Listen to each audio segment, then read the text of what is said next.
kábíyèsí Olódùmarè, kábíyèsí Ifá, a kí gbogbo ìlú ìfẹ́ta Ọlọ́run káàkiri àgbáyé pátá, gbogbo tẹ́ fi ń wo nìfọ́, èyí tẹ́ fi ń bo onídìí láṣẹ lọ́wọ́ Olódùmarè láṣẹ lọ́wọ́ Ifá.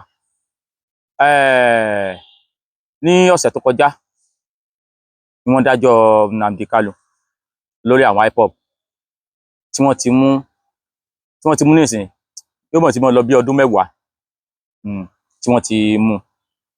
Kí ni wọ́n mú fún? Ó ní wípé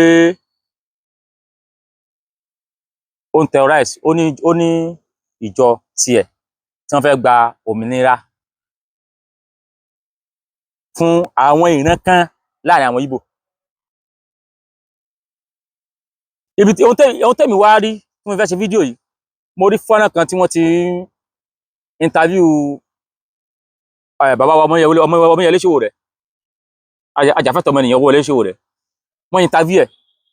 Kí wọ́n láwọn èèyàn sọ ni wípé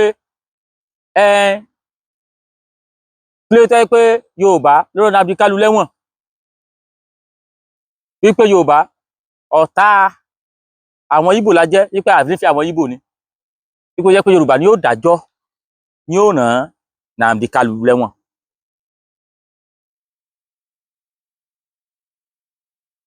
Mo wá fẹ́ ṣàlàyé pé ìwé yẹn gangan ni Nnamdi Kanu jẹ́. Nnamdi Kanu láti tribe tó ti wá nílẹ̀ Ìgbò, ǹjẹ́ gbogbo wọn ní ìpínlẹ̀ gangan ni wọ́n fẹ́ pín? Màá play fọ́nrán ọmọ Ìgbò kan nísìn táìpé ọmọ state Nnamdi Kanu gangan ni tó sọ yẹn tí Nnamdi Kanu jẹ́, táyé kí gbogbo mọ̀ pé kìí ṣe gbogbo àwọn làwọn bá Nnamdi Kanu lọ. Torí mo ráwọn kan lára àwọn Yorùbá tiwa náà nísìn wọ́n yẹ pé Nnamdi Kanu ní tó ṣe, ní tó dáa lé, bó ṣe ṣe yẹ kọ́ ọmọ Yorùbá kó lè dájú ẹ̀. So wọ́n fẹ́ mọ̀ fìyẹn justify ti Chief Sunday Igboho, olóyè Sunday Igboho. Kò kí ń ṣe nǹkan kan náà o. Ọ̀sùn tó fi kà wọ́n Nnamdi Kanu ni wípé wọ́n fẹ́ rí ìtẹ̀gbàjọba. Kódà wọ́n sọ pé wọ́n ní àwọn Nnamdi Kanu wọ́n láwọn náà ní military tí wọn lọ́tọ̀ tí wọ́n dẹ̀ ń pa Nàìjíríà military. Wọ́n sọ pé olóyè Sunday Igboho káwọn boys jọ wípé wọ́n fi pọ́lọ́pàá o, àbí wọ́n dẹ̀ fẹ̀sùn pé olóyè Sunday Igboho pa Nàìjíríà military o. Wọ́n fẹ̀sùn pé olóyè Sunday Igboho fẹ́ dí ìtẹ̀gbàjọba, wọ́n fi olóyè Sunday Igboho.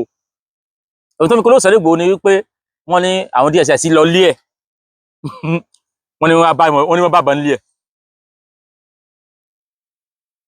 ní pé kí ní fìbọn ṣe. Àwọn DSS tó sì lọ lé rẹ̀ gan wọn ò láwọn pààyàn lé ẹ̀.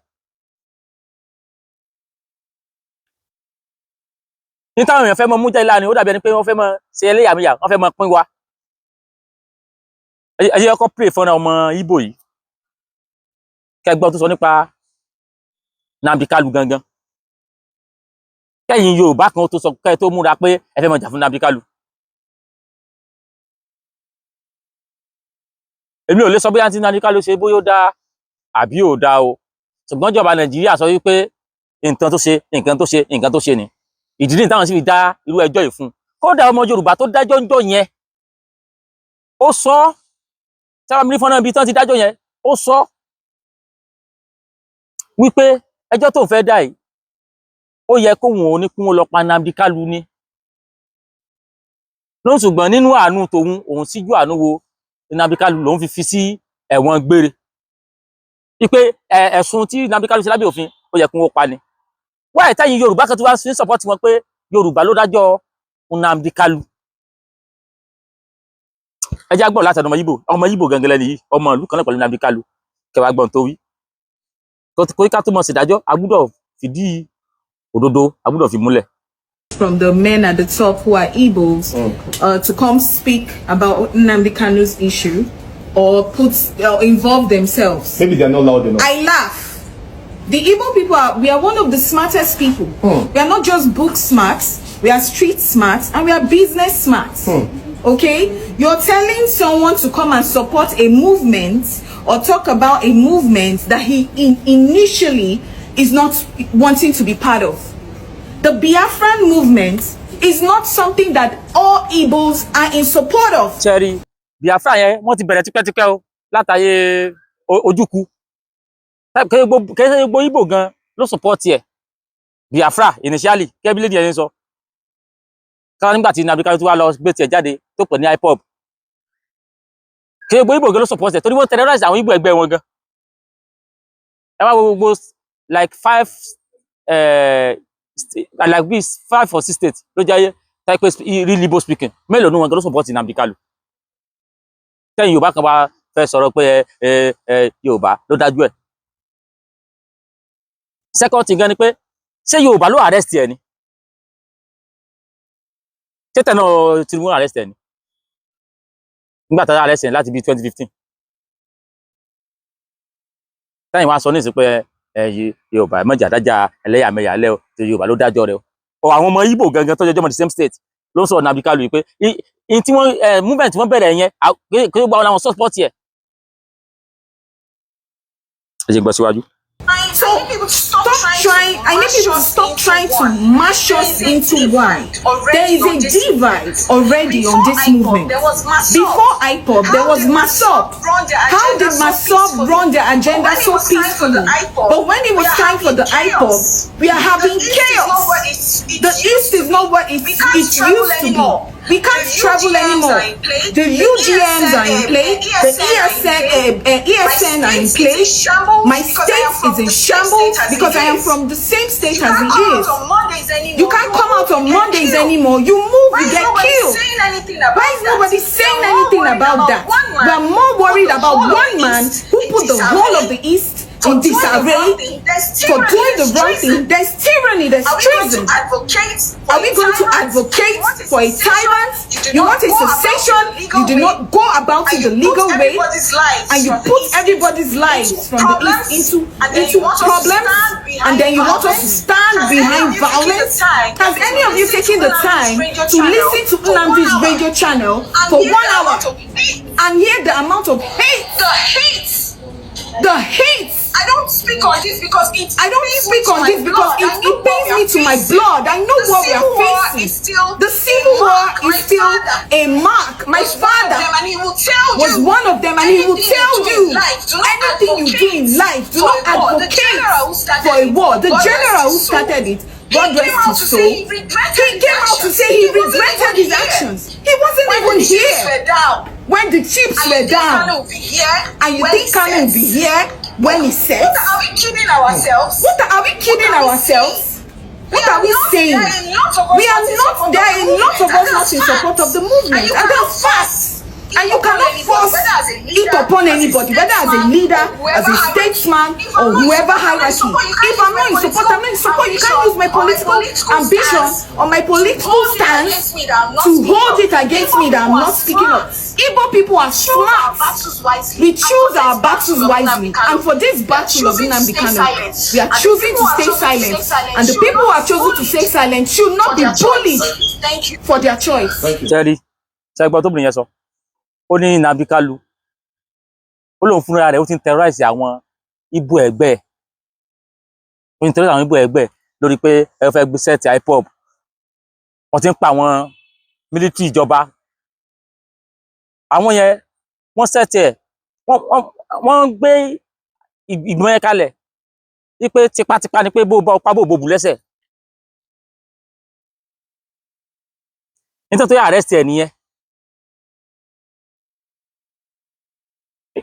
So àwọn tó wá fẹ́ máa wá justification fún nísìn wọ́n fẹ́ máa compare pẹ̀lú èyí tí olóyè Sunday Igboho ṣe iná fi ń wá justification fún kò kí ṣe nǹkan kan náà wọ́n mú eléyìí wọ́n mú Kanu bí agbésùnmọ̀mí tó ń dà lúrú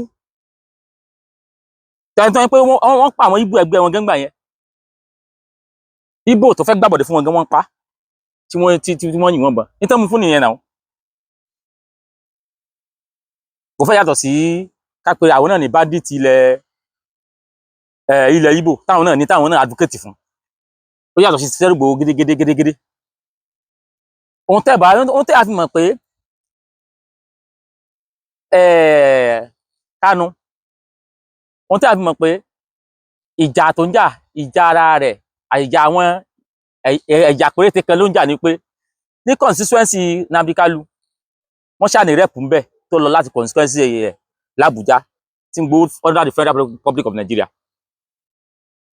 ní senatorial district ẹ̀ wọ́n ní senator tó lọ láti central district Nnamdi Kanu tó ń gbowó under the Federal Republic of Nigeria ní state ẹ̀ governor state ẹ̀ wọ́n dìbò fún níbẹ̀ ní town Nnamdi Kanu wọ́n dìbò níbẹ̀ tí wọ́n wọlé ẹjọ́ kí ni ìyàbọ̀ pé ìdígun gbàjọba náà kan wọ́n pè ní nígbà tó jẹ́ pé táìpẹ́ ẹ fẹ́ lọ tòótọ́ ẹ pé gbogbo àwọn èèyàn yín ẹ pé senator ẹ pé rep ẹ pé governor ẹni state wa àbá Nàìjíríà ṣe Nàìjíríà fi ilẹ̀ náà báwo ni wàá rò pé àwọn èèyàn rí mọ̀ gbowó under the Federal Republic of Nigeria wọ́n kún àsopọ̀ fẹ́ lọ wọn ò ní gbà fún ẹ ó ń lọ ọmọ ìyá rẹ̀ tọ́jú ọmọ the same state náà sọ yẹn pé ẹ lè impose IPOB lé gba àwọn Ìgbò lórí táwọn Ìgbò kan táwọn bá sọ̀rọ̀ kí pé àwọn gọ̀ ṣé pé ṣé ó ní Nnamdi Kanu tí ń pààyàn nígbà yẹn torí agenda IPOB tí ò ní gbogbo àwọn gbóni ní gbogbo àwọn tẹ̀lé ó tó fàdí ọ̀rọ̀ tí mo sọ yìí ni pé wọ́n sọ wípé ọ̀rọ̀ yẹn wọ́n Sowore náà ti bèrè màá plate Sowore yẹn náà màá ọkọlọ́n jáde fídíò yẹn wọ́n Sowore náà ti bèrè pé wọ́n ẹ̀ tó jẹ́ pé Yorùbá ló dájú ẹ̀ ẹ jẹ́ kí n wá fídíò yẹn gbogbo àwọn tí ń gbé kiri Nnamdi Kanu àwọn Yorùbá wọn ò fẹ́ràn Ìgbò apọn fẹ́ràn Ìgbò ni ó sì jẹ́ pé Yorùbá ní ọ̀nà Nnamdi Kanu lẹ́wọ̀n ọ̀yà adájọ́ yẹn tún sọ ó ní gbogbo tó ṣe yìí ó lè káwọn ò dájọ́ pé kí wọ́n lọ pa ni ó sì gbóhùn wònú àánú lòun fi wò pé ẹ jẹ́ káwọn fi sẹ́wọ̀n gbére káwọn mọ́ pa àìbá mọ̀ ó jẹ́ pé ìjọba akẹ́kọ̀ọ́ dé níjọ́ kan tí wọ́n túlẹ̀ ẹ ti wá lóyún burú nígbà tí Kanu fúnra rẹ̀ gan jẹ́ wá fídíò yẹn tí wọ́n ṣègbẹ́jọ́ lọ tó yarí tó lóun mọ̀ lójọ́ fún òun lẹ́yìn tó lóyún tó lóun mọ̀ lójọ́ fún òun ẹ̀yin yóò pariwo wípé àṣewó lágbẹjọ́rò kéré tó fi sọ pé mọ̀ lójọ́ fún rẹ̀ nígbà wá lójọ́ fún rẹ̀ tí wàá ráàlú jáde tí wọ́n á da lẹ́jọ́ ẹ̀yin yẹn wá ń pariwo bó ti rí àwọn Yorùbá gẹ́gẹ́ tó ń pariwo wípé Yorùbá ti lè rán lẹ́wọ̀n táìpọ̀ mọ̀ ìyá rẹ̀ tó wá láti state ẹ̀ ló wà lórí síìtì ìjọ yẹn tí wọ́n mọ̀ ìyá rẹ̀ kan ló sọ̀rọ̀ yìí táìpẹ́ lu eléyìí ọmọ tó sọ̀rọ̀ yìí ládájọ́ tó jẹ́ wá láti ìlú rẹ̀ yóò ní wọn lọ pa ni táìpẹ́ mọ̀ ìyá rẹ̀ wà lórí síìtì ìjọ yẹn tí kò ní rán lẹ́wọ̀n ẹ jẹ́ wá fídíò yẹn. Kanu's brother alleged that the Yorubas actually hate the Igbos with what happened in court today. There's always excuse, and the Nigerian state manufactures hatred of ethnic groups against themselves. But ask yourself, was it a Yoruba man was it an Igbo man that jailed Awolowo? It was a Yoruba man. Abi? When I was arrested by DSS in 2019, all the guys who came to abduct me, one of them was Ijo, another one was speaking Yoruba. The fact that you speak Yoruba doesn't mean you are Yoruba. But all the guys that were in charge of my detention, they were Yoruba people. Ṣé ń gbọ́ ó ní wọ́n béèrè lọ́wọ́ pé brother Kanu wípé sọ yí pé Yorùbá pé wọ́n ayé ti Ìgbò ohun tí wọ́n Yorùbá kan mi sọ̀rọ̀ ní o wípé wáyé tó jẹ́ pé Yorùbá ló dá ẹjọ́ Kanu òun àṣùrù wá sọ fún pé nígbà tí wọ́n arrest Awólọ́wọ̀ tó ṣe ṣe pé ọmọ Yorùbá ni sọmọ Yorùbá kọ́ ló arrest Awólọ́wọ̀ onígbà tí wọ́n arrest òun náà tí bọ́mọ Yorùbá náà ló arrest òun onígbà tó jẹ́ Yorùbá tún Yorùbá a lè sọ pé kí Yorùbá wọn bára wa jà wípé so àwọn ìjọba wa gan ló ń lo kinní yẹn láti divide wa ọ̀rọ̀ yẹn àwọn ìjọba gan ló ń lò bóyá ìdájọ́ Kanu tán olórí kan lára àwọn ìjọba yẹn náà ní sọ pé sọrí ọmọ orí pé ọmọ Yorùbá ló rán lẹ́wọ̀n kẹsẹ̀ àsára àwọn wọ́n máa ń lo ọ̀rọ̀ ìtọ́rọ̀ bá ti di pé ọ̀rọ̀ pé nǹkan kan ti ṣẹlẹ̀ ibẹ̀ làwọn wà jókòó sí láti mọ wá tí wọ́n tún ṣe jáde lórí tó ṣẹlẹ̀ yẹn láti divide wa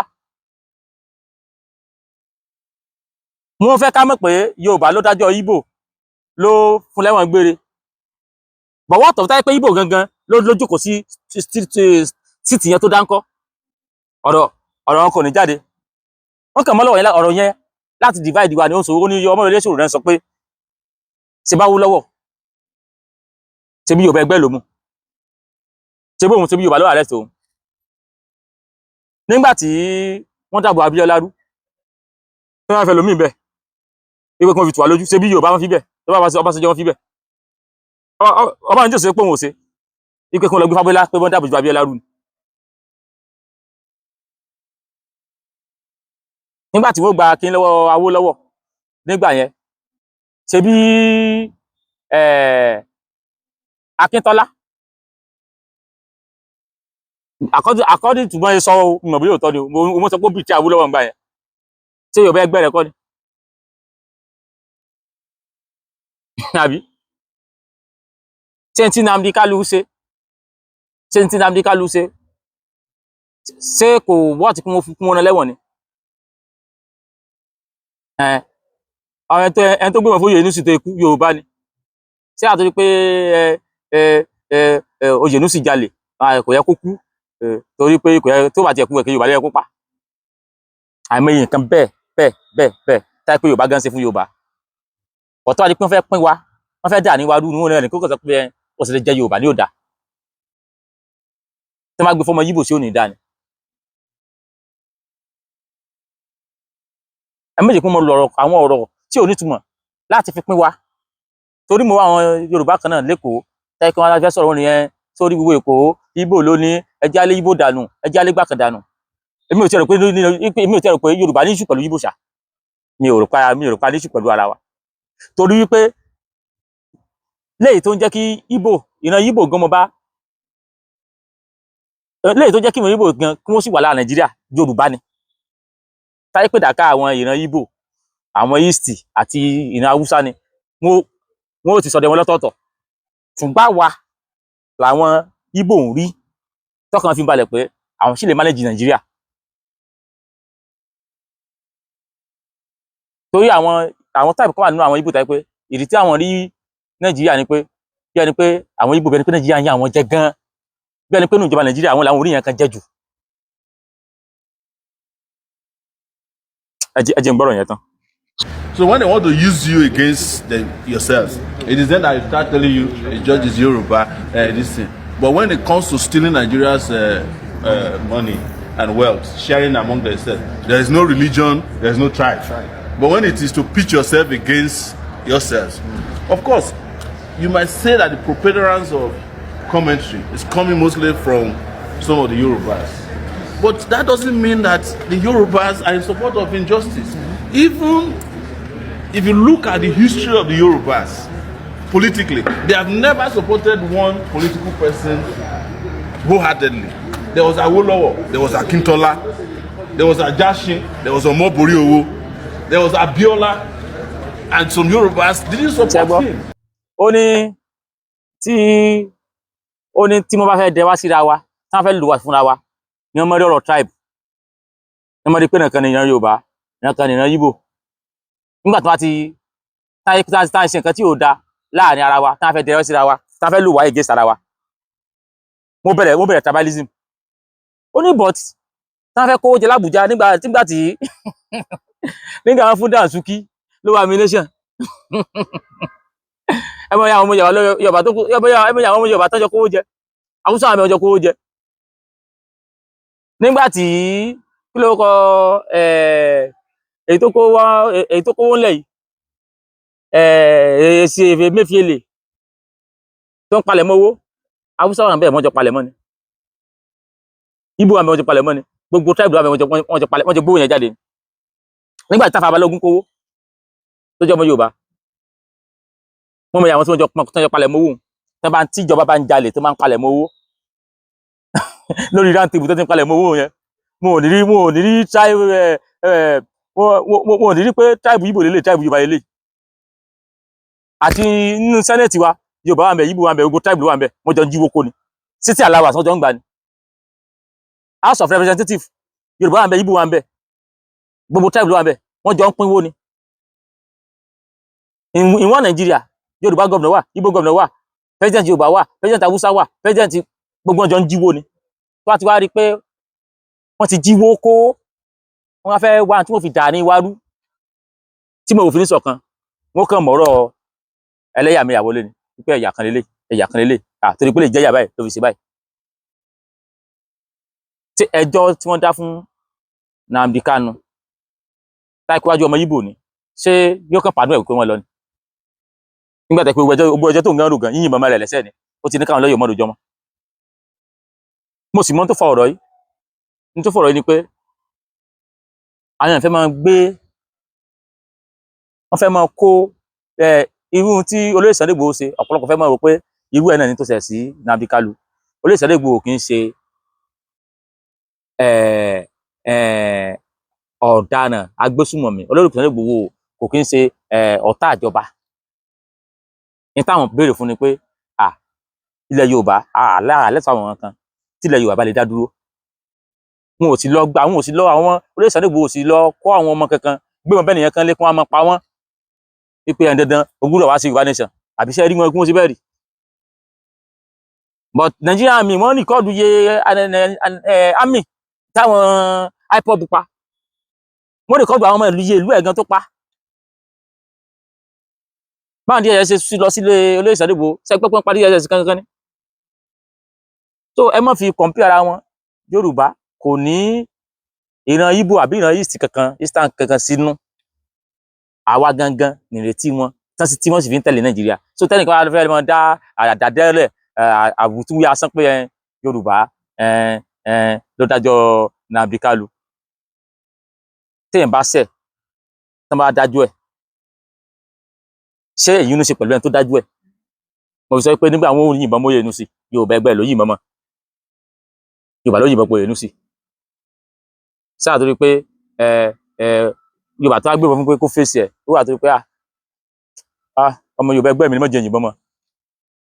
Báwo ọ̀rọ̀ ọ̀hún ṣe rí nu ojú òní tiwa gbogbo àwa ọmọ Yorùbá káàkiri àgbáláyé ojú òní tiwa ilẹ̀ wo ní dàrú ìlú bàbá wa kò dàrú.